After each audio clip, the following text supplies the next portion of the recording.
So I did memory, and this is Rubina Siddiqui. So the electronic component used by computers to store data and instructions that can be accessed quickly by the processors. Memory, it allows you to store and retrieve information from various computing tasks.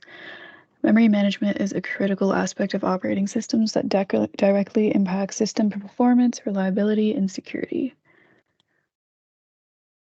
So we have the memory hierarchy. So the modern computer system employs hierarchical memory architectures comprising various levels of memory, such as registers, cache, main memory, RAM, secondary storage, which is a disk, and exploring memory management involves understanding how the data is stored differently, accessed, and transferred across different memory levels to minimize access latency and minimize or maximize throughout. So in the corner in this picture, we have RAM right here in the top left, and it's green.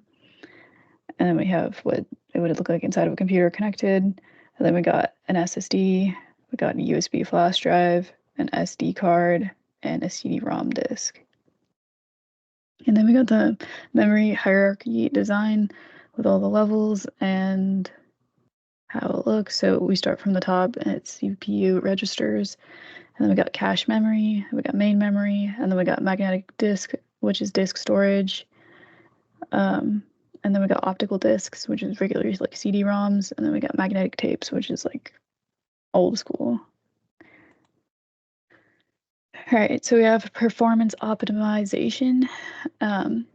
So for internal memory, we explore strategies for optimizing memory management performance, including memory caching, prefetching, and memory compression.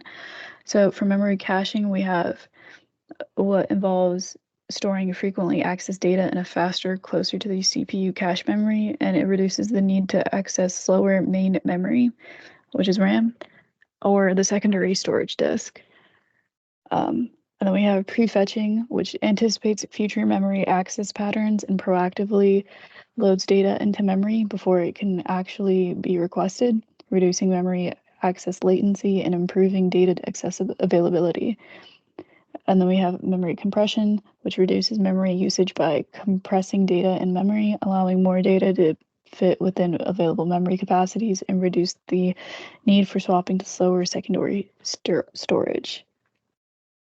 And we got the internal memory looks like some RAM, read-only memory, and then we got external, which is like a card reader with a dongle, and then we got USB flash drive memory, and then any media devices like an iPod or something, or a phone.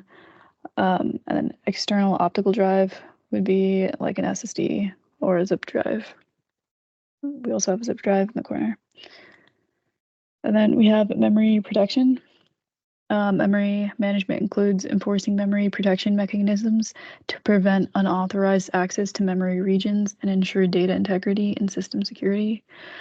Learning about memory protection techniques such as access control lists, which is ACL, and memory segmentations help in designing secure and robust computing environments. And then we got in memory protection, we got paging, segmentation, and demand paging. And paging is what's in the picture. So you got the boxes, the frames, the mapping, and then pages and processing and how it all connects together and how the information flows. So paging divides physical memory into fixed size blocks called pages and logical memory into fixed size blocks called page frames.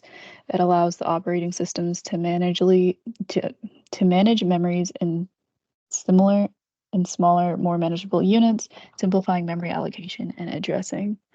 Then we got segmentation, which is dividing logical memory into variable-sized segments. Each representation is like a logical unit of a program's like code, data, stack, which allows for more flexible memory management by accommodating varying memory requirements of different program components. Then we got demand paging. It's a memory management technique that brings paging pages into physical memory only when they are needed, rather than loading the entire program into a memory at once. It allows for efficient use of physical memory by loading only the necessary pages into memory and deferring the loading in other pages that are accessed. So it skips them. We got virtual memory, which is a crucial memory management technique that allows systems to use disk storage as an extension of RAM, enabling the execution of larger programs and efficiently multitasking.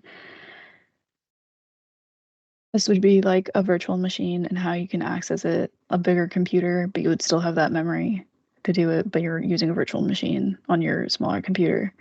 So, like studying virtual memory mechanisms, including paging, segmentation, and demand paging, provides insight into how systems manage memory, addressing spaces, and handle memory constraints.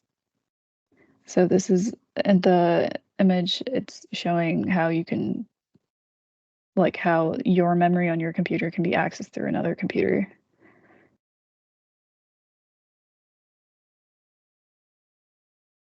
So, I did a case study, and this study was how they compared the human brain to a computer's memory.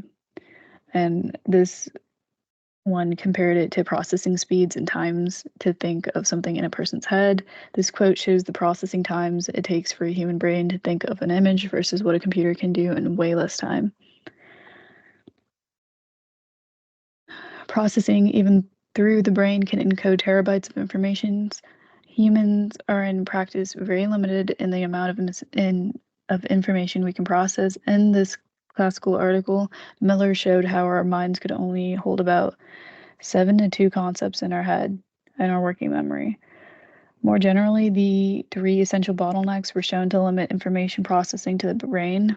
The attentional blink limits our ability to consciously perceive the visual short-term memory, which is VSTM, and our capacity to hold in mind, and the psychological refractory period, our ability to act upon the visual word. In particular, the brain takes up to 100 milliseconds to process complex images.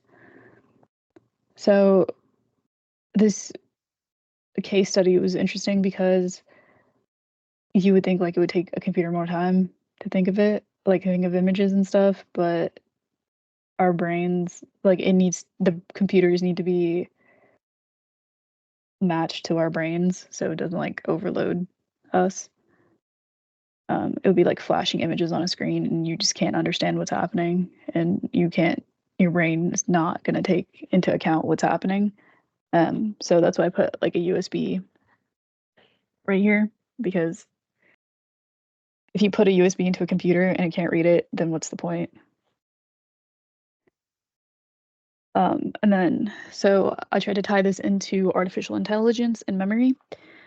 So the storage capacity people have versus computers to begin with, we focus on how to avoid speed superintelligence by limiting the AI's hardware.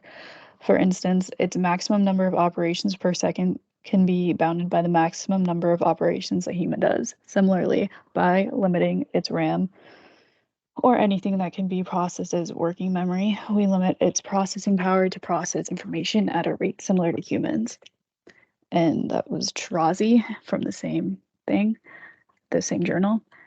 So in theory, going over more challenges and changes in memory over time, as well as impact of the memory management principles, techniques, and challenges with memory management and operating systems that utilize it by slowing it down so humans can process it. So challenges and future trends.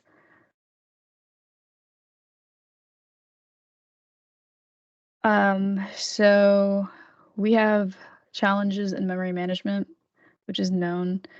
So that's like memory fragmentation, where it breaks it apart and then you can't read the information. There's also like security vulnerabilities. Like if you don't have two-factor authentication on things, it's easier to get in and hack and get information. And we got technologies such as non-volatile memory and hardware accelerated memory management. So this is all like future stuff that could happen.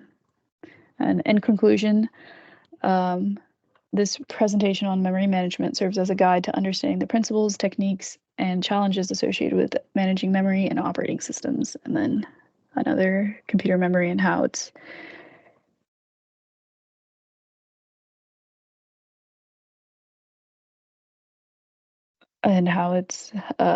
spread out.